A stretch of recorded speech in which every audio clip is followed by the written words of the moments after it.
morales, etcétera, ahí está todo, ahí está la conciencia social, o sea, ahí está el pensamiento, ahí están los servicios, es decir, en la supraestructura se dan todas aquellas relaciones de carácter no económico.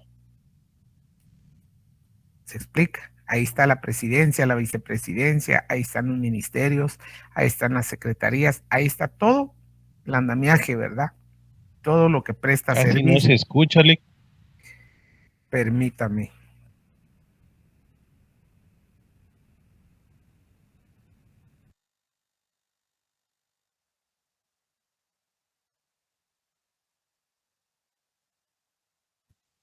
¿Aló? ¿Me escuchan más ahí? Se escucha. Sí, Lick, gracias. Lick, gracias. Bueno, entonces, cuando hablamos nosotros, no sé si me escucharon lo último, cuando hablamos nosotros de lo que es... No, licenciado, no lo escuché. Vaya, repito entonces.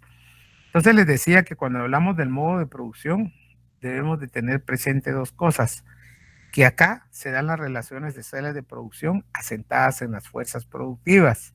¿Por qué asentadas en las fuerzas productivas? Porque las fuerzas productivas determinan el régimen, el estado, el estadio en el que se encuentra la humanidad, es decir, todas las etapas que ha vivido el ser humano, es decir, todos los modos sucedidos o los estados dados donde la sociedad evolucionó. Está el primero, que es la comunidad primitiva, la segunda, que es el esclavismo, la tercera, que es el feudalismo, la cuarta, que es el capitalismo, y la quinta, que es el socialismo. Esos son los modos de producción o los estadios por los cuales la humanidad ha pasado. Pero previo a definir esto y a seguir entrándonos a lo que es un modo de producción, vamos a separar de una vez dos categorías existentes. La primera, que es la supraestructura, y la segunda, que es la formación económica. Bueno, cuando hablamos nosotros de la supraestructura, pensemos en la cabeza, ¿sí? Y cuando hablamos nosotros de la formación económica, es el cuerpo.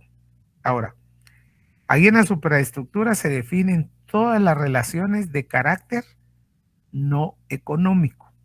Cuando hablamos nosotros de las relaciones de carácter no económico, estamos hablando nosotros del Estado como tal, sus instituciones, ¿sí? La iglesia, las ideologías políticas, las ideologías morales, el derecho, toda la conciencia social, o sea, todo lo ideológico, todo aquello que es de carácter no económico.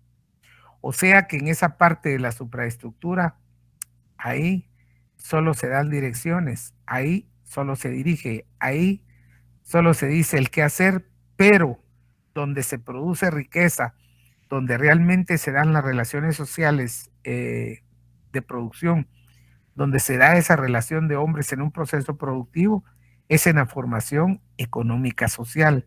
Ahí se puede definir el tipo histórico de sociedad, ahí se puede definir un determinado modo de producción, y es ahí donde se da la unión de la base económica y la supraestructura. Unidos esos dos conceptos, entonces ya nosotros podemos determinar el modo de producción vigente. Repito, la supraestructura es de carácter no económico, y lo que es la formación económica, ahí es donde está todo el sector productor, ahí es donde se desarrolla la economía como tal, ahí es donde se desarrolla la riqueza. Creo que tenemos la diferencia entre un concepto y el otro, ¿verdad? ¿O tienen duda?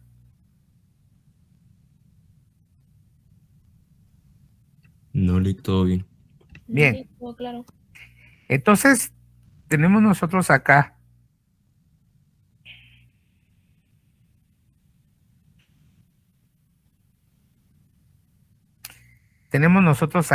les decía, los cinco estadios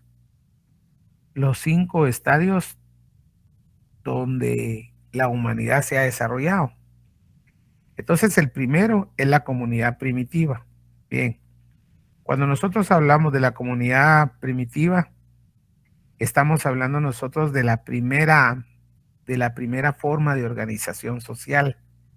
Dentro de esta forma de organización social están las hordas, que es la primera forma de organización social de los humanos.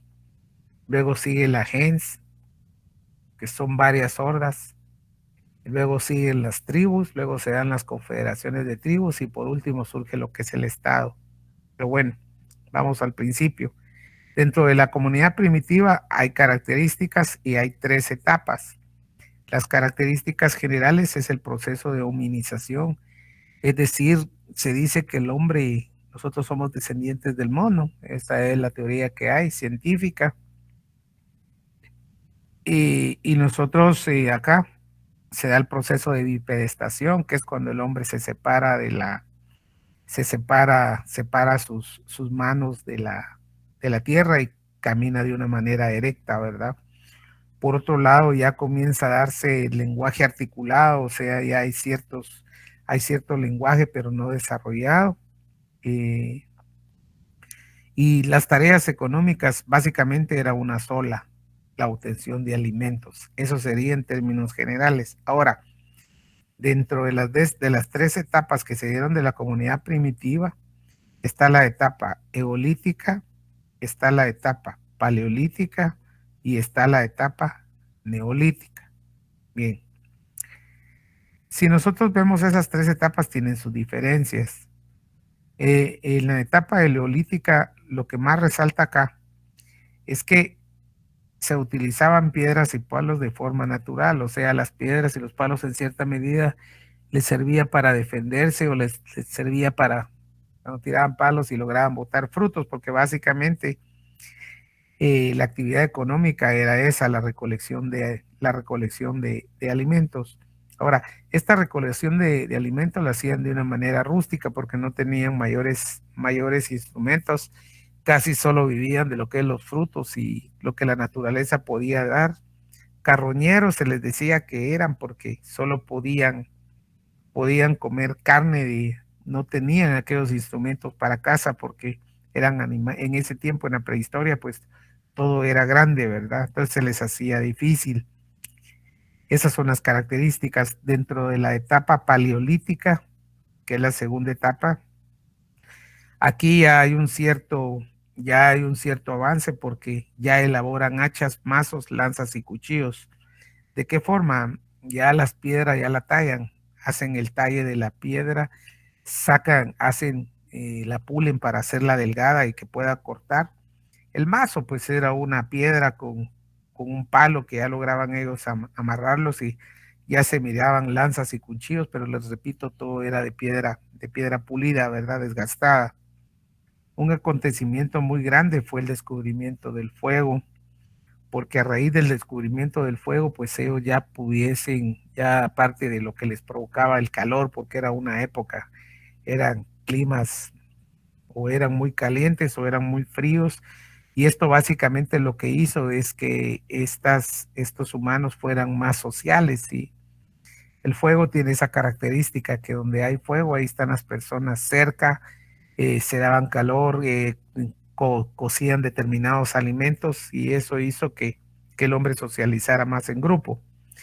En esta misma etapa paleolítica, pues ya se dio el uso del arco y de la flecha, y ya empezó a darse lo que es la caza. El arco y la flecha pues les permitía a distancia poder cazar, poder tener carne y poderla comer, ¿verdad? Poderla cocinar, que esa era la función del fuego.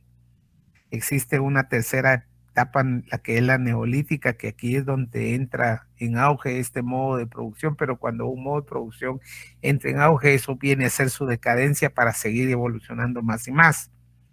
Aquí descubrieron la agricultura de manera casual, porque comían mucho fruto y tiraban la semilla, entonces la semilla reproducía. Entonces así fue como ellos fueron perfeccionando.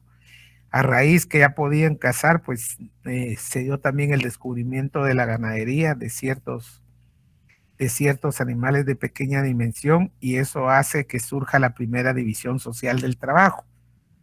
O sea, la división social del trabajo es con el aparecimiento de los agricultores y de los ganaderos.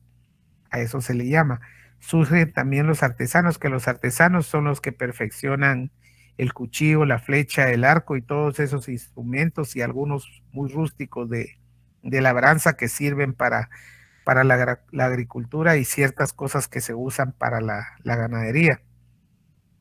Con la aparición de los artesanos, lo que surgió fue la segunda gran división del trabajo, porque era una actividad distinta a los agricultores y a los ganaderos.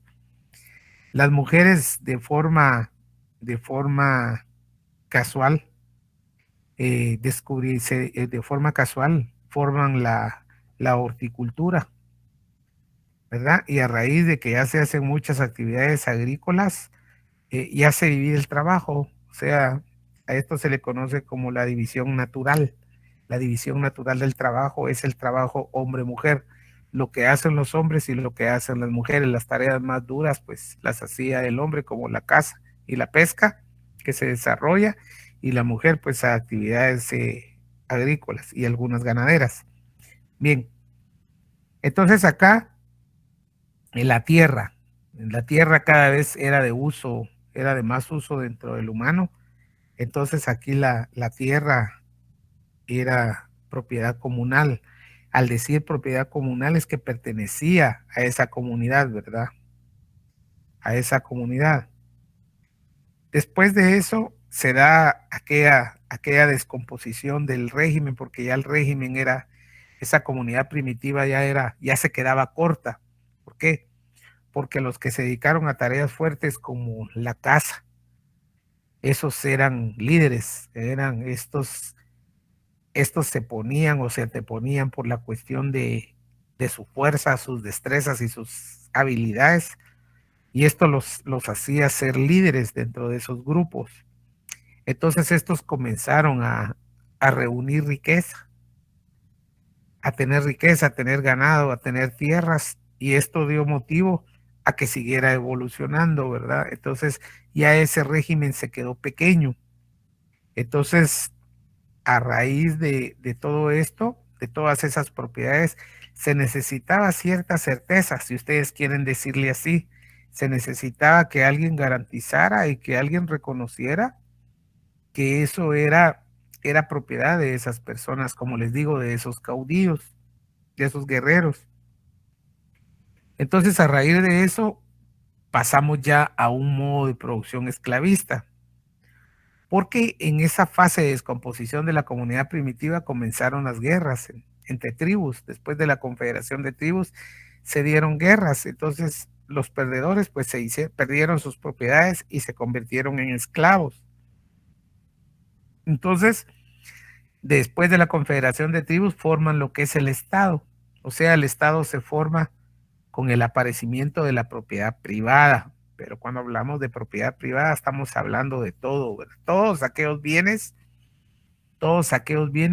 que ustedes puedan imaginarse. Por ejemplo, su vestuario, su reloj, sus lentes, su camisa, su blusa, su cuaderno, su computadora, todo eso es propiedad privada, ¿sí? Entonces, había alguien que tenía que garantizar esa propiedad privada, y eso fue el fin del Estado. Entonces, con el aparecimiento del modo de producción esclavista surge el Estado, y cuando surge el Estado, pues se dan algunos elementos. Primero, ya cuentan con un ejército formal como tal.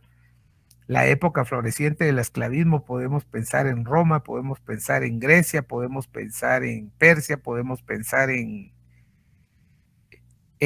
¿cómo se llama este otro? Egipto, en fin, todos esos países, esos estuvieron en este régimen.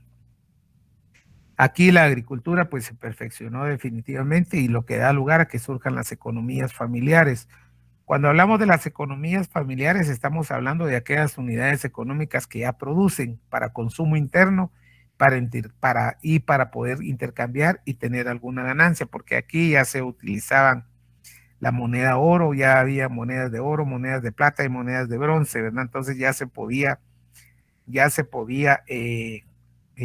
transar, o sea, vender y comprar. Ya existían algunos instrumentos sencillos para arar la tierra. Se dio la transformación de metales, que en esas épocas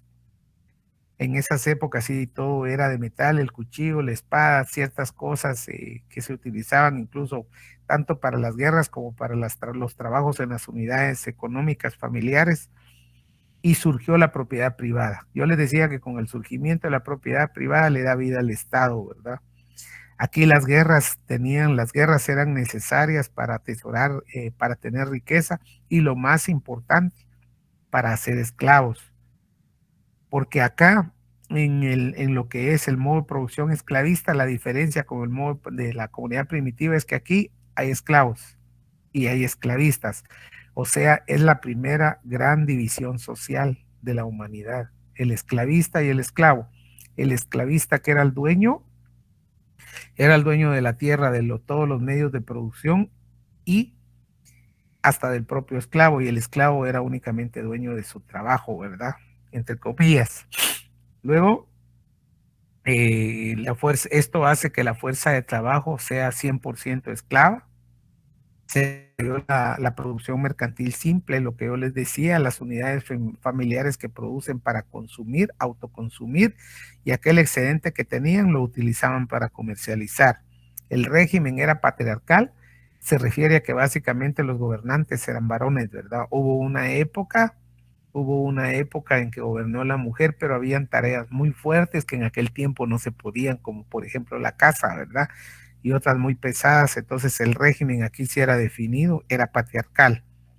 Eso es en cuanto al modo de producción esclavista, pero este modo seguía su desarrollo y dio inicio a lo que es que aquí el comercio ya se miraba, porque como ya habían excedentes, ya los comerciantes en cierta medida comenzaban a trabajar. Pero estos imperios esclavistas fueron invadidos. ¿Fueron invadidos por quién? Por la invasión bárbara. Entonces, esa es principalmente la caída del Imperio Romano.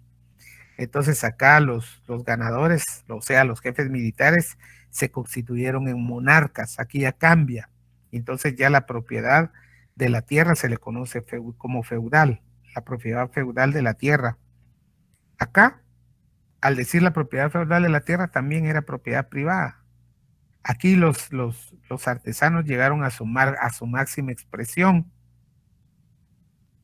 La producción mercantil se amplió porque el comercio entre feudos creció, y estos artesanos que llegaron a su expresión máxima se convirtieron en talleres especializados, lo que se conoce como gremios artesanales, que son las guildas. Las guildas son los incipientes sindicatos. Tienen sus características. La característica principal es que se especializan en un solo producto, es decir, un taller artesanal solo de zapato, un taller artesanal solo de ropa, y así sucesivamente. Estos estaban compuestos por maestros y aprendices, ¿verdad? Y cuando un aprendiz quería salirse de ese gremio y pasarse al otro, no podía, porque solo podía estar en un gremio en el que él haya estado especializado. O sea, podía dedicarse individualmente a tener su taller si estaba en zapato, pero no podía estar en otro. Otro de los acontecimientos más grandes en el modo de producción feudal esto significa mucha tierra. Entonces, estas personas que se volvieron, que hoy por hoy les llaman terratenientes, tenían grandes extensiones de tierra que no las podían cultivar todas. Entonces, aquí la segunda división social, aquí ya cambia la figura de esclavista y esclavo, y esa figura se llama el señor feudal y el siervo de la gleba. ¿Cuál era la diferencia entre el esclavista y el señor feudal? Es exactamente el mismo, porque sigue siendo el dueño de todo. La diferencia que no era tan represivo como el esclavista. Y el esclavo deja de ser esclavo y se convierte en siervo de gleba. ¿Qué significa eso? Se convierte en siervo porque trabaja y sirve para el señor feudal. La diferencia es que es un hombre libre, ¿verdad? Pero que vive dentro de un feudo. ¿En qué le beneficia vivir dentro de un feudo? Primero, que tenía protección. Segundo, que tenía trabajo por trabajar las tierras del señor feudal. Y tercero, como el señor feudal no, pues esas grandes extensiones de tierra no las podía cubrir todas, aparece ya el concepto de parcela o de microfinca. Estas parcelitas tenían la ventaja que los siervos de la gleba, después de trabajar determinado tiempo con los señores feudales, luego iban a sus tierras y trabajaban. ¿Para qué? Para tener sus propios productos, para poderlos consumir, y se podían tener un intercambio, que era lo ideal, era lo que ellos hacían para pagar una renta feudal se llama, al dueño de todas esas tierras, ¿verdad? O sea que encima de eso tenía que pagar, ¿verdad? Tenía que pagar un impuesto.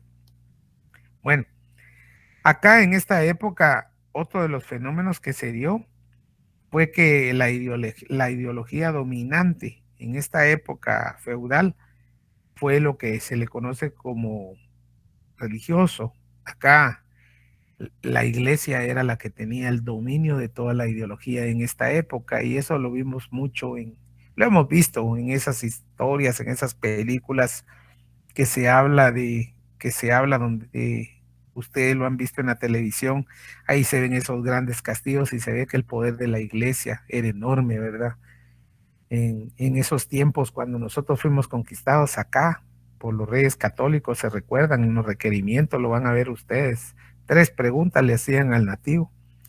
Primero, si reconocen a Dios como su único Dios. Segundo, si reconocen al Papa como lo que es. Y tercero, a los reyes, ¿verdad? De España, pero estos pobres no hablaban, imagínense lo que les pasaba. Pasaban a ser esclavos, ¿no? De lo que se llama como requerimiento. Entonces, les decía, en términos generales, eso es el modo de producción feudal.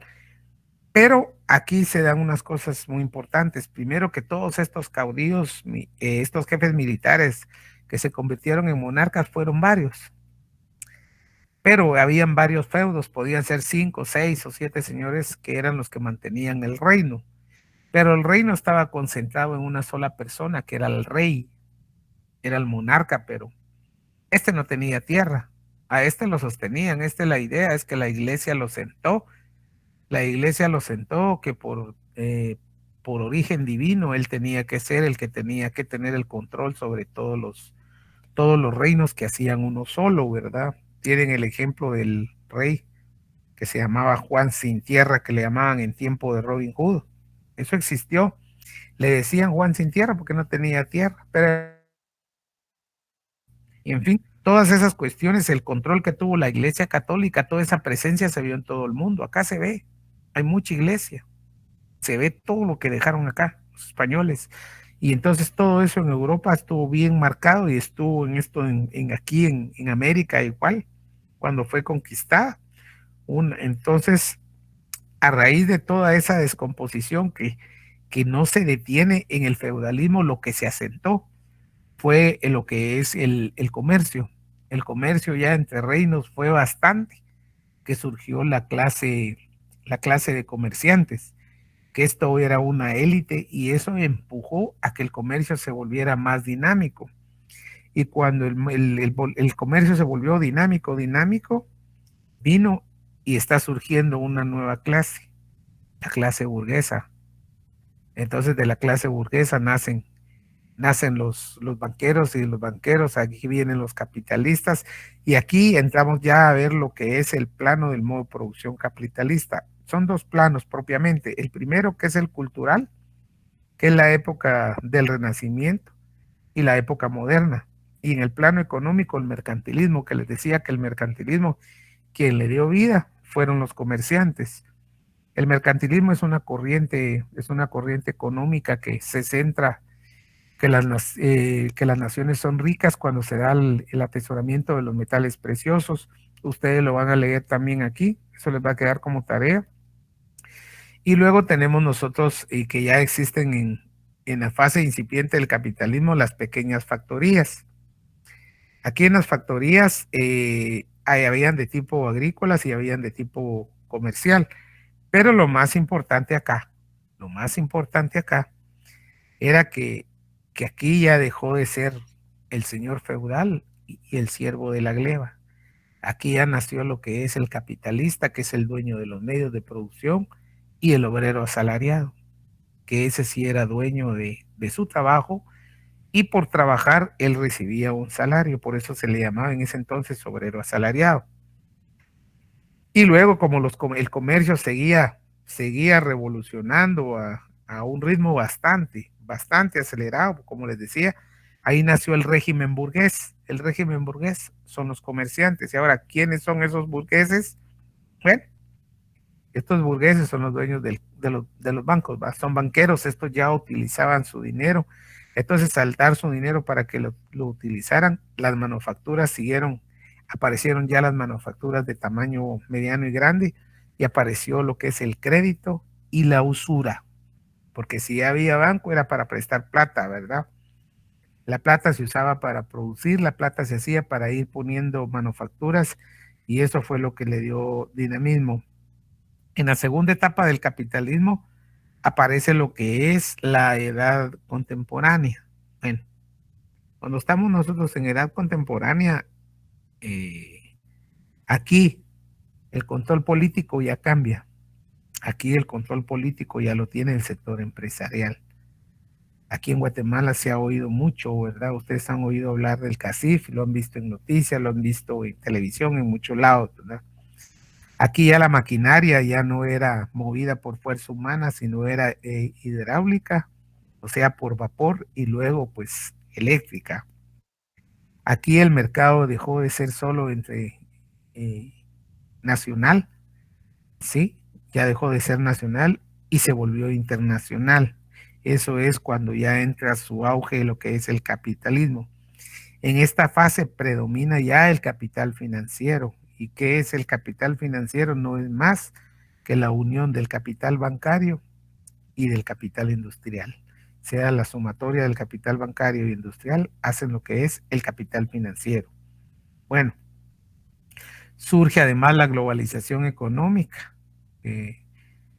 Vamos a ver más adelante qué es eso, la globalización económica. Ya las industrias se automatizan, eso lo vemos nosotros en la industria de autos, en algunas industrias de alimentos enlatados, lo vemos hay mucha manufactura que ya está automatizada, ¿verdad? Que usan más máquinas que hombres. Surge también la integración económica, o sea, la integración económica es la integración de mercados. Está el mercado norte, el mercado centroamericano y está el Mercosur, ¿verdad? Y la economía pues ya pasa a un plano liberal. ¿Qué significa esto? Que la economía liberal es que el gobierno deja que esto fluctúe, el gobierno solo dicta reglas, solo pone políticas, y el mercado se rige solo. O sea, el mercado se regula por la oferta y la demanda. O sea, se da la poca intervención del Estado. Ya no interviene mucho, sino que es el ente económico el que hace que la economía gire. Porque si ustedes saben, como ustedes saben, pues el mundo gira en lo económico, ¿verdad? ¿Y qué vino a darle certeza a lo que es el derecho propiamente? Que está en aquella parte que les decía, la supraestructura. Pero a su vez, el capitalismo llegó a su fase, a su culminación, se dice, o sea, a su fase de desarrollo último, que es el imperialismo. Yo creo que ustedes han oído eso en las noticias, que dicen Estados Unidos, el país imperialista, Inglaterra, el país imperialista, y así les llaman a esas naciones desarrolladas, ¿verdad? Y una de las características del imperialismo, pues, son las invasiones, son las guerras, son conquistadores, ¿verdad? Y eso lo miran ustedes en las noticias, que efectivamente esos países cada determinado tiempo tienen que estar en guerras porque el negocio ahí son las armas, ¿verdad? Y ciertos bienes estratégicos, pero más son entonces el negocio de las armas, o sea, las guerras tienen un fin. Entonces había una corriente contraria, ¿no? Aquí se oye hablar de derecha e izquierda, aquí también se oye, aquí se oye hablar de Chairo, se oye hablar de Fuchs, todas esas cosas. Entonces hay unos que decían que ese sistema era malo. Entonces, ¿dónde nace esa corriente?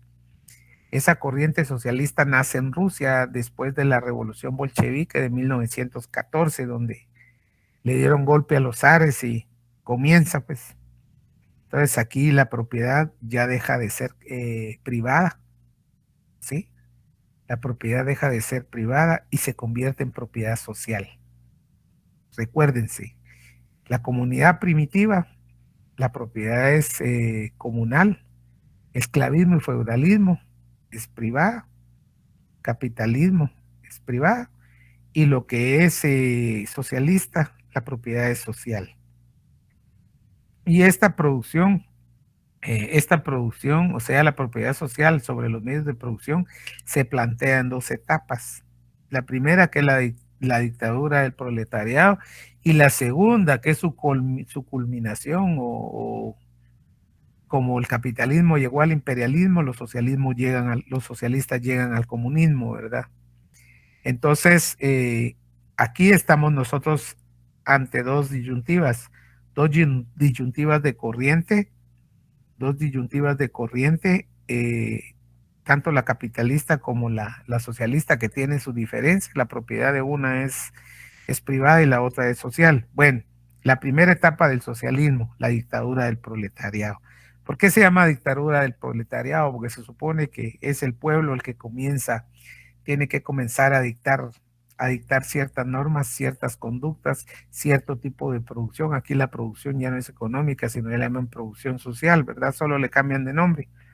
Pero aquí siguen habiendo diferencias sociales, porque hay clase dirigente y no dirigente, o sea, hay gobernantes y no gobernantes, y no gobernantes, y gobernados es la palabra, ¿verdad?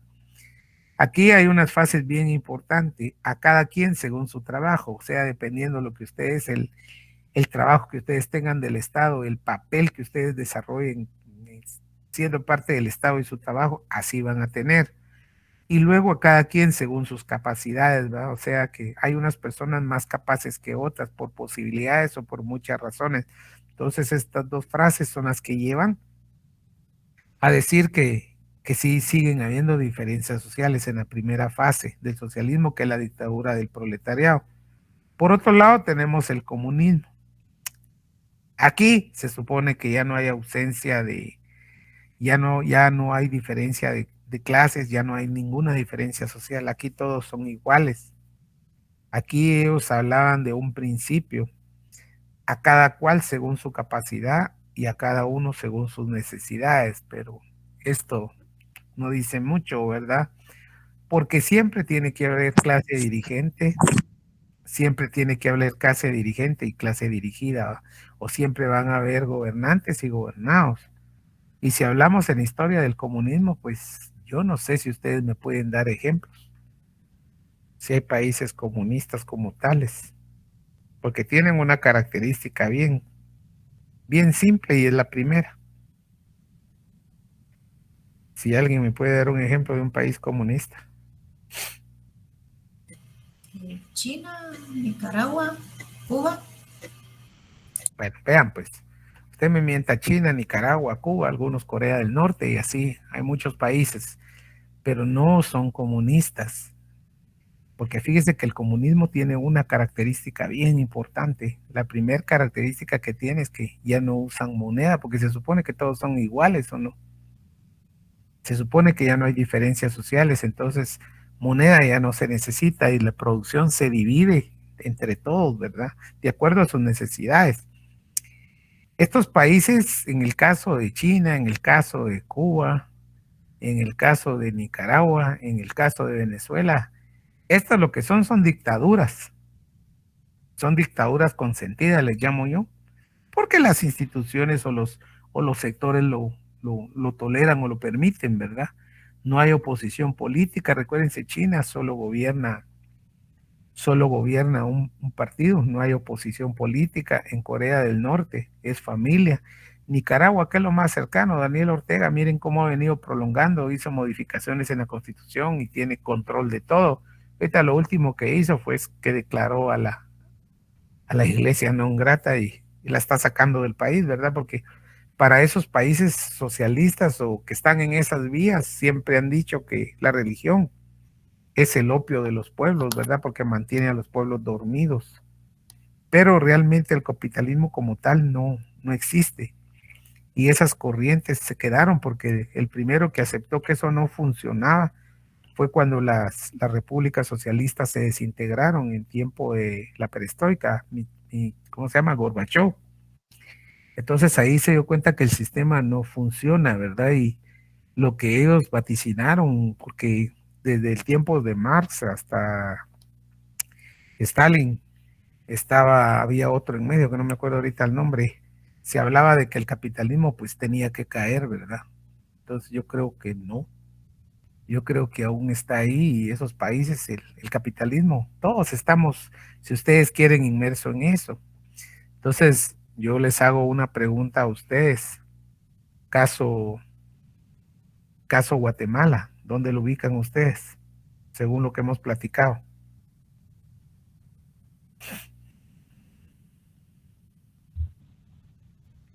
Es un sistema capitalista.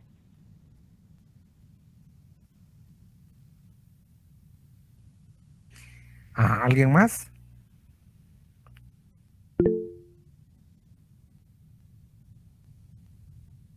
Pienso lo mismo, que es capitalista. Ajá, ¿alguien más? Creo que sí es capitalista. Capitalista. Bueno, vean, pues Guatemala tiene unas características bien especiales. Guatemala tiene unas características bien especiales. Primero, se ha dicho que somos tercermundistas por el continente que es nuevo. Los tercermundistas es el último continente que encontraron, que fue este. Bueno, se ha dicho que somos subdesarrollados. Este es un concepto que se viene manejando de la Comisión Económica para América Latina, que es CEPAL, pero es una teoría de 1964 y Guatemala ya no es el mismo del 64 para acá. Que sea un capitalismo desarrollado como tal, no, porque no tenemos todavía los volúmenes de producción, los volúmenes de riqueza en comparación con otras naciones como Estados Unidos o como México, que aquí lo tenemos cerca, ¿va? Porque esos países nos llevan más adelanto en muchas cuestiones, ¿verdad? Yo más creo que Guatemala, algunos hablan que es un país en vías de desarrollo, otros se hagan atrever que son economías emergentes, y sí es una economía que ahorita con estos problemas y desórdenes que dio la pandemia, en el caso de Honduras, que creo que tuvo un saldo rojo de 18% en su crecimiento económico, fue negativo. Guatemala creo que llegó al 1,5, 2%, pero aquí es por la cantidad de remesas que entran, que yo sigo con la idea que no deberían de sumarse para medir la riqueza del país, porque esas no fueron creadas acá. Sí, Carlos Pinto.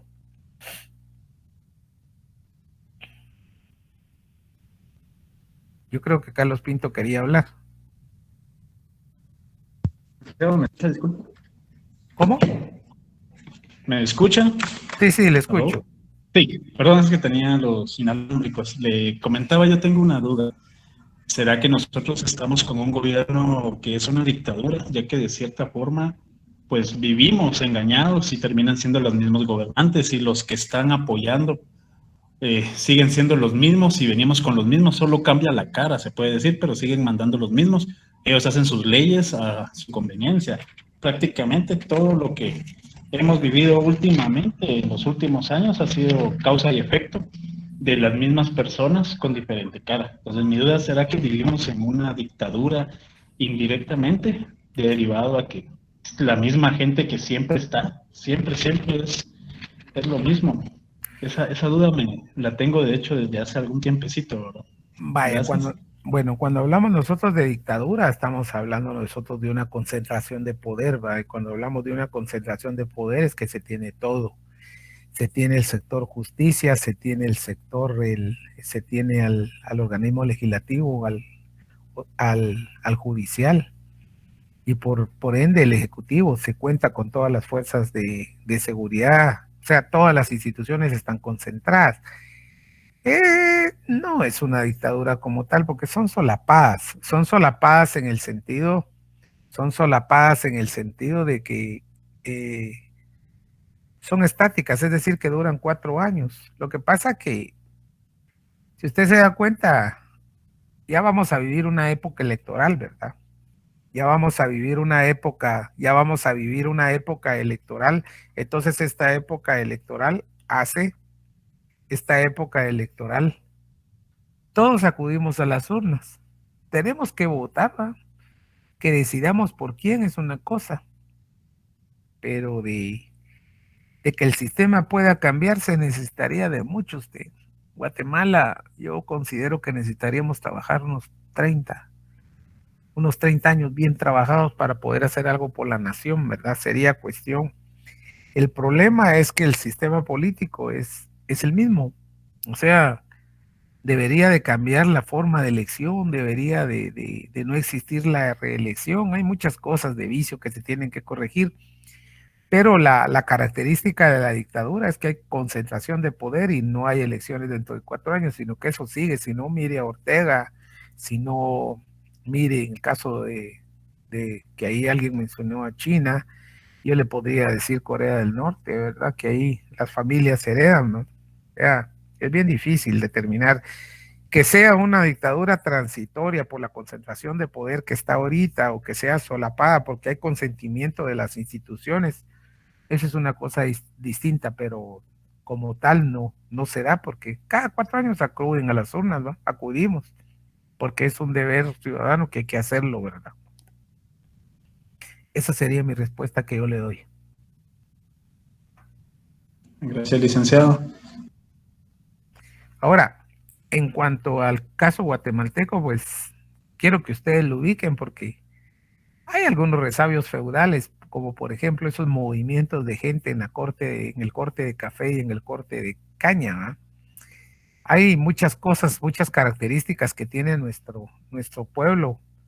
Hay quienes se atrevieron a definir a Guatemala, como yo me recuerdo en mis clases primarias de economía. Hablaban que Guatemala era un país precapitalista con resabios feudales. Se decía que era precapitalista porque no era un capitalismo desarrollado como tal. Yo creo que vamos en una vía, vamos a estudiar el término subdesarrollo también. Hay una unidad para esto, pero creo que Guatemala, a pesar de todo lo que ha pasado, pues hemos avanzado, porque ya no somos los mismos de hace 20, 30 años. Miren ahorita la posibilidad que tenemos a través de la comunicación virtual. Aquí estamos recibiendo clases, ustedes en sus casas, algunos les agarró la tarde y estarán en sus trabajos, posiblemente otros vayan escuchando la clase en su teléfono, o sea, pero nos da eso. O sea, ya podemos comunicarnos nosotros a distancia, ¿verdad? Los teléfonos de gama, o sea, hay muchas cosas. Somos un país, somos una economía muy consumista, eso sí, no lo dudemos, porque hay moda en otro país como Estados Unidos y al rato ya está esa moda acá en Guatemala, pero eso creo que es normal. O sea, aquí lo que yo he dicho, que Guatemala, aquí lo que priva o lo que manda es una economía de mercado, ¿verdad? Y que es una economía de mercado, es una economía de consumo, y eso es lo que nos puede dar la pauta que realmente somos. Pero conforme vayamos avanzando más en el curso, vamos a ir aprendiendo más. Entonces, ahorita, antes que se me olvide, les voy a enviar algo aquí. Permítanme un segundo. Aquí está. Ahorita estamos terminando nosotros lo que es a donde quería llegar yo, a la clase. Economía, sí. Ahí está lo que vimos el lunes y lo que vimos el día de hoy. ¿Ya les llegó a los coordinadores? Sí, licenciado, ya nos llegó, ahora lo compartimos. Para que lo repliquen. Aparte de eso, les estoy llevando hoja 1, hoja 2, para que ya las tengan ahí. Solo que esas las vamos a comenzar a trabajar cuando ya consigan ustedes ese su libro. Repito, si tienen una edición viejita, está bien. Yo voy a buscar si tengo unos resúmenes más amplios ahí y yo de todos modos se los voy a hacer llegar. Sí, Carlos Pinto. Licenciado, una consulta el día de hoy, ¿hasta qué página llegamos? Pues según, yo tengo por acá un libro, que por cierto no es una edición nueva. Según el libro ya vamos por la página, permítame, ya entraríamos a la página 43, bastante, ¿va? Sí. Pero no se siente, porque estamos platicando. Sí, Rosalba. Buenas noches, licenciado, compañeros. Licenciado, yo tengo la 29ª edición. No hay problema. No hay problema. Ah, bueno, gracias. Eso no, yo en eso no soy muy exigente. De todos modos, yo les tengo que apoyar, ¿verdad? En lo que yo pueda y lo que yo tenga acá. Gracias, licenciado. Miren, yo ya busqué aquí, no, en esta plataforma no deja grabar. Y todavía el año pasado, cuando le doy gestionar grabación, no deja. No deja. Entonces, me imagino que es por no sé, las licencias o no sé yo, no sé. Pero yo voy a ver cómo les preparo. Yo les voy a estar preparando material también y les voy a mandar unos audios que a mí me gusta hacer mucho. Algunos audios con música así relajante para hablar un poquito más despacio, porque a veces uno habla muy ligero, pero lo importante es que ustedes tienen el material ahí. Yo voy a buscar si en la clase del año pasado todavía podía hacer eso. Yo creo tener unos audios por ahí, se los voy a enviar para que ustedes los tengan. ¿Les parece? Gracias, Luis. Claro, licenciado, todo lo que nos pueda mandar nos ayudará. Bueno, entonces, mis estimados, son las 8 en punto. Créanme que ya me cansé porque pasé hablando el periodo anterior también. Nos vemos el día lunes, ¿verdad? Y estamos siempre allá a la orden. Ahí descansan. Muchas gracias. Gracias, Luis. Buenas noches. Muy buenas noches, licenciado. Buenas noches. Gracias.